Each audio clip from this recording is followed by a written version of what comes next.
భద్రాచలము పుణ్యక్షేత్రము అంతా రామమయం. భక్తుడు భద్రుని కొండగా మార్చి కొలువై ఉన్న స్థలం.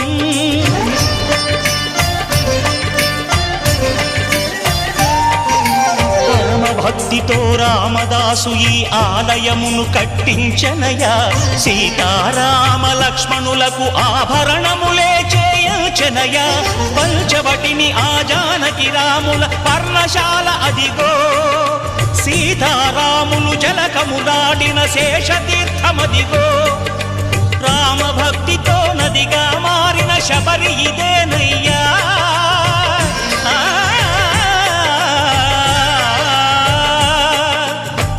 భక్తితో నదిగా మారిన శబరి ఇదేనయ్యా.